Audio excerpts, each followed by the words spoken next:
Hi guys, it's markabusi here and we're back with another song reaction, and today we're doing the song The Sounds of Silence by Disturbed. I was gonna say Drowning Pool. Right, so I keep on getting Drowning Pool and Disturbed mixed up, and here's why. Because they're both in my head, how to say this, utterly fucking garbage new metal bands from the early 2000s who were played consistently at the nightclub that I used to go to 4 nights a week for about 4 years, and they would play Bodies and they would play Down With The Sickness, and I, for the love nor money, could not tell the two apart because they're the same fucking song.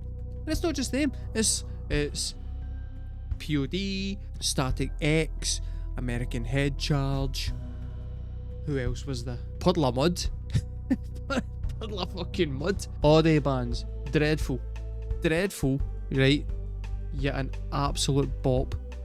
Every one of them was a bop. And they're covering The Sounds of Silence by Simon and Garfunkel. let's just go ahead and see what we're getting.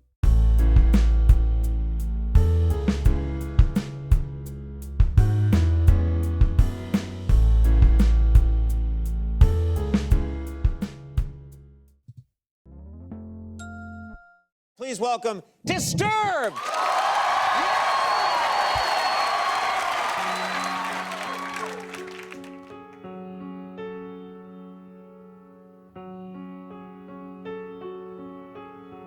Hello, darkness, my old friend.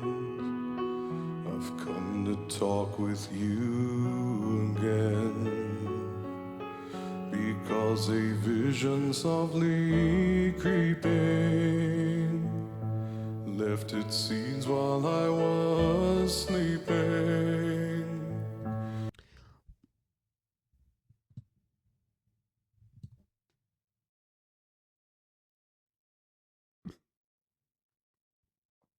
I ask this.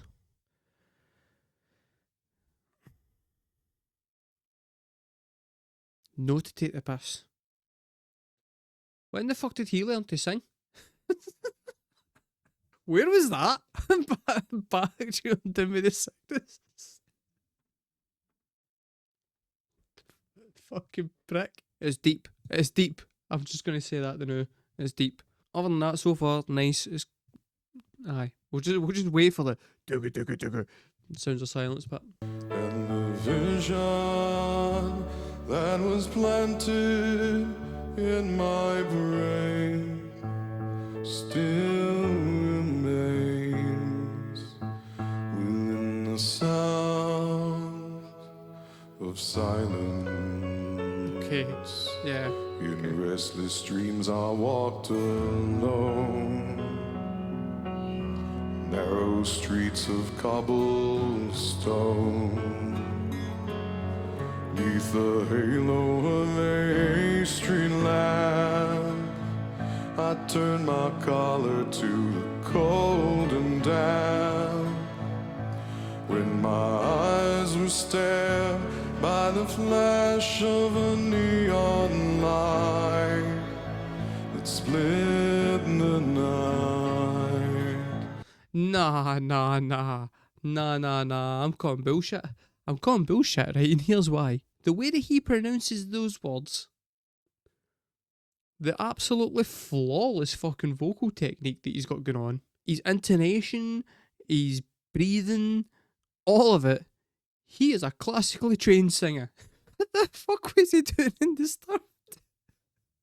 It's a beautiful rendition. It is a beautiful rendition, but it's so mind-bogglingly weird to hear the love child of the Kingpin from Daredevil and Devin Townsend pulling out this vocal performance that, frankly, I can't really concentrate all that much. I need to take a sip of Dr. Pepper from my new... I'm sorry about the way that creeped up behind there. I need to take a sip of Dr. Pepper from my brand new cheeky wee spud mug, available to all non-British people at fourthwall.com markabusi. The link is in the channel description. It should be coming up on this video anytime soon.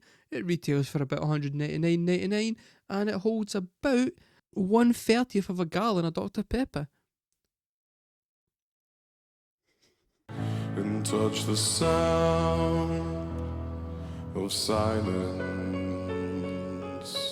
And in the naked light I saw 10,000 people, maybe more.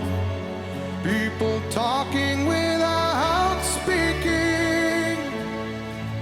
People hearing without listening.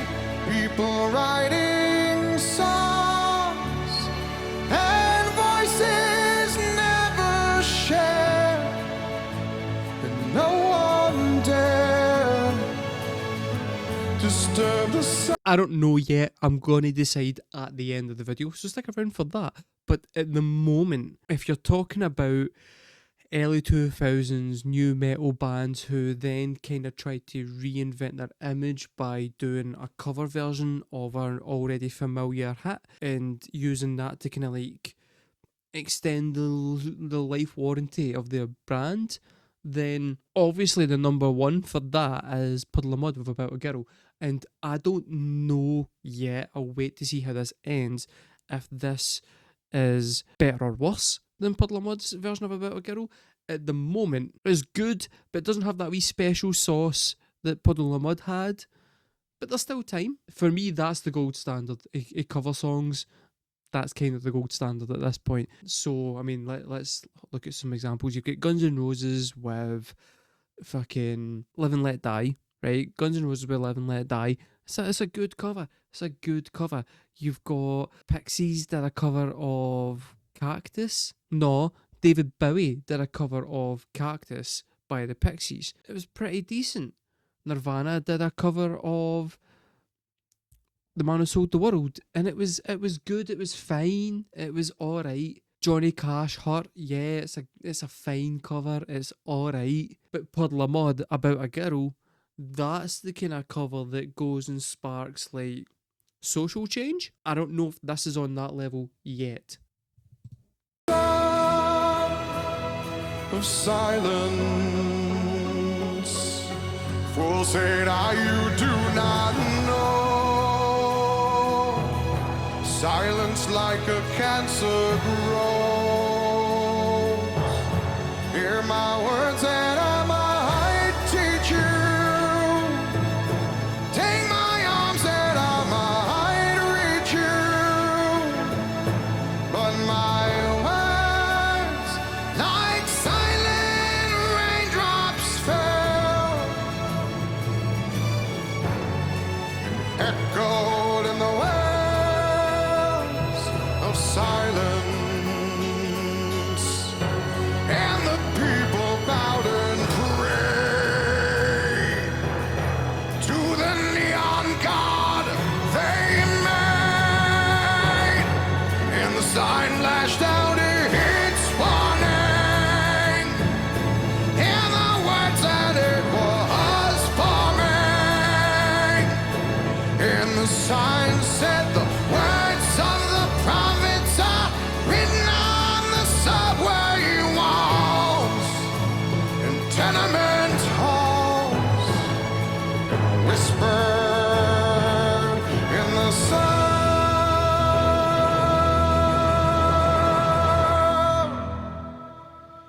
of silence.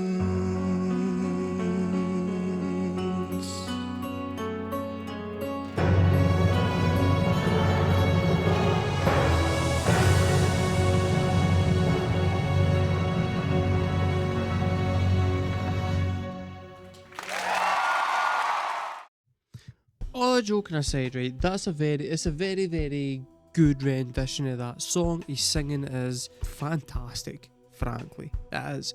But once you get over, how to explain this? Once you go over the initial shock of, holy shit, that man's got an absolute belter of a voice, you're then left with what else is happening in the performance. And I feel like, so when I said earlier on his voice was very, very, like he's classically trained, it's very perfunctory, perfect performance. I feel like the whole thing's a wee bit overblown and a little bit overproduced, and because of that, it loses a bit of the inherent emotion of the song.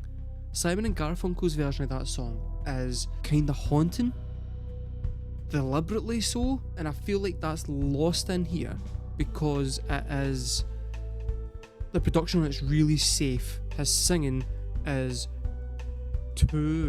it's too good. All of the words are said perfectly, they're pronounced perfectly, the enunciations in there perfectly, which kind of, as much as he's performing the emotion of that song, he's performing the emotion of that song, and it's really noticeable, and it's a fantastic rendition. But give me the original one any day, because the original one's got an honesty to it that one is trying to replicate but doesn't quite pull off. It's you know what, it's the exact same as Dimash, and to an extent Diana and Kudanova, where they've got that whole, it's a really performative fucking like performance, and that kind of doesn't work for me. Like I want a kind of emotional honesty in my music, and as much as it's on a technical level considerably better than Simon and Garfunkel's version, I'm always going to be drawn back to that one over this. But as a means of him showcasing his abilities to get away from it's a fantastic performance. It completely reevaluates your entire opinion on him as a performer, because up until this point, absolute fucking joke, a human being in my head. In my head, Disturbed, total fucking joke band. That, I'm like, yeah, that's interesting. That's legitimately quite interesting. I would just like to see him go a bit more, use his actual band a bit more, like write songs where he has to sing like that, like Disturbed music with that kind of singing. That'd be interesting. It'd also be the Devin Townsend project, but it'd be interesting. But the important thing is though, where does it land on the emo scale? Overwrought singing, it's like here, but the twinkly guitars, it's like here. So it is there.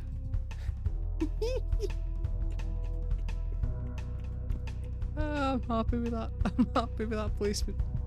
Also, that should just stay there forever. That should be where that just stays. Once I get my new icon, that should just stay there, because that's amazing. Tell me in the comments, guys, what was your favourite new metal band?